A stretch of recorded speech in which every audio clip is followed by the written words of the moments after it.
پھر کچھ فیملیز میں یہ رن کرتی ہے اسکیمک ہارٹ ڈیزیز. پھر ٹائپ اے پرسنالٹی زیادہ چانسز ہوتے ہیں ان میں as compare to type B personality. Type A personality میں یہ کمپٹیٹیو ڈرائیو ہوتی ہے، یہ امپیشنٹ ہوتے ہیں، ریسٹ لیس ہوتے ہیں، ہر وقت جلدی میں ہوتے ہیں اور انسیٹسفائیڈ ہوتے ہیں، اور ان میں ہاسٹیلٹی اور ریونج ڈرائیوز ہوتی ہیں. جبکہ ٹائپ بی پرسنالٹی لوگ کول اینڈ کام ہوتے ہیں، زیادہ نمایاں نہیں ہوتے، فلسفیانہ خیالات رکھتے ہیں. تو یہ جو ایسے فیکٹر ہیں جن کو ہم ماڈیفائی نہیں کر سکتے. کچھ فیکٹر ایسے ہیں جو ماڈیفائیبل ہیں اور بہت امپورٹنٹ رول پلے کرتے ہیں اس میں اسکیمک ہارٹ ڈیزیز میں، جس میں بلڈ پریشر ہے، ڈائبٹیز ملائٹس یعنی شوگر کا مرض ہے، اوبیسٹی یعنی موٹاپا ہے، ہائپر لپڈیمیا یعنی لپڈز اور کولیسٹرول کا بلڈ میں زیادہ ہونا ہے، اسموکنگ ہے، لیک آف فزیکل ایکٹیویٹی ہے، اور سٹریس ہے، الکوہل انٹیک ہے، اور کچھ دوائیاں جیسے خواتین میں اورل کنٹراسیپٹیو ہوتے ہیں، مانے حمل دوائیاں، یہ سب رول پلے کرتے ہیں اس میں اسکیمک ہارٹ ڈیزیز میں. اب اس سے بچاؤ کیسے ممکن ہے؟ آج سے 40-50 سال پہلے امریکہ میں ischemic heart disease one of the leading cause of death تھی، لیکن وہاں انہوں نے اسٹریٹجی بنائی اور اب اس مسئلے پہ کافی حد تک انہوں نے قابو پا لیا ہے.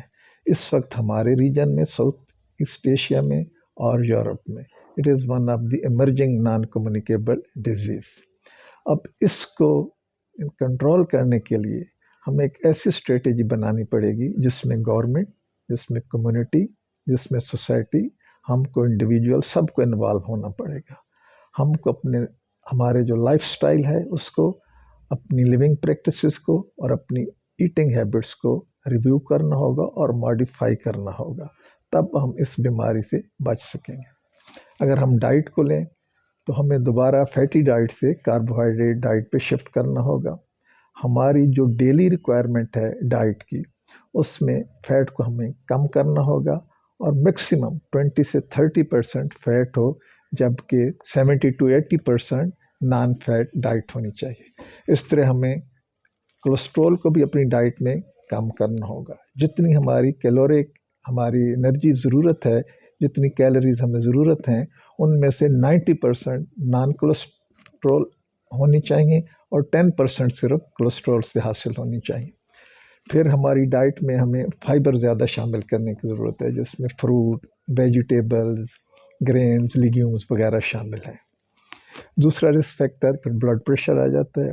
تو جن لوگوں کو بلڈ پریشر ہے انہیں اپنے بلڈ پریشر کو کنٹرول میں رکھنا چاہیے، ان کو ریگولرلی دوائیاں استعمال کرنی چاہیے. اور جن لوگوں کو بلڈ پریشر نہیں ہے ان کو کوشش کرنی چاہیے کہ بلڈ پریشر نہ ہو، سالٹ انٹیک کم کرنی چاہیے، ریگولر ایکسرسائز کرنی چاہیے، الکوہل سے پرہیز کرنا چاہیے، اور اپنا وزن کم کرنا چاہیے. Smoking is also one of the major factor in ischemic heart disease.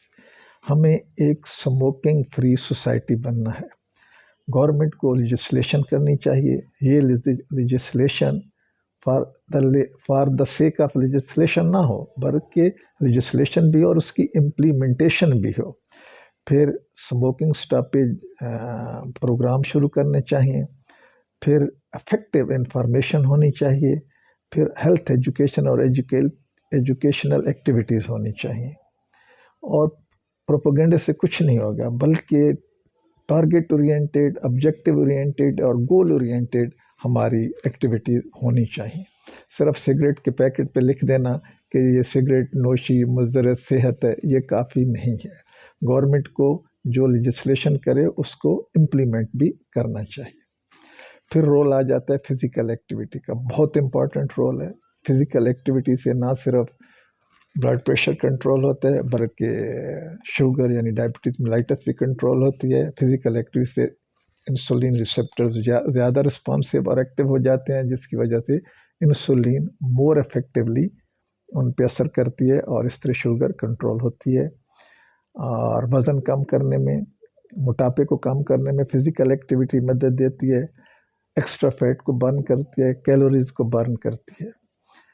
اور ایک موسٹ امپارٹنٹ جس کا اکثر لوگوں کو پتہ نہیں ہے کہ ریگولر ایکسرسائز اور فزیکل ایکٹیویٹی کولیٹر سرکولیشن کے اسٹیبلش کرنے میں اور نیو واسکولائزیشن میں بہت مدد دیتی ہے۔ اب کولیٹر سرکولیشن اور نیو واسکولائزیشن کیا ہے؟ یہ جو ہماری دل کی شریانیں ہیں، یہ جو ہماری کارنری آرٹریز ہیں، یہ دل کو بلڈ سپلائی کرتی ہیں اور پھر یہ ڈیوائیڈ ہوتی جاتی ہیں۔ ایٹ دا اینڈ یہ بہت ہی چھوٹی چھوٹی ٹائنی ویسلز میں ڈیوائیڈ ہو جاتی ہیں۔ یہ ٹائنی ویسلز کا ایک نیٹ ورک ہوتا ہے جن کو ہم کیپلریز بھی کہتے ہیں۔ سپوز یہ ایک آرٹری ہے، یہ دوسری آرٹری ہے، تو یہ اس طرح کا ان کا نیٹ ورک ہوتا ہے اسمال ویسلز کا۔ اس کو کولیٹر سرکولیشن کہتے ہیں۔ نارملی یہ فنکشنل اور آپریشنل نہیں ہوتا، یہ جو کیپلریز ہوئے یہ اوپن نہیں ہوتی، لیکن جب آپ ریگولر ایکسرسائز کرتے ہیں، ریگولر فزیکل ایکٹیویٹی کرتے ہیں، تو not only this network of capillaries and network of tiny vessel یہ آپریشنل اور آپریٹو ہو جاتا ہے اور یہ اوپن ہو جاتی ہیں، بلکہ نیا نیٹ ورک بن جاتا ہے، نئی کیپلریز بن جاتی ہیں۔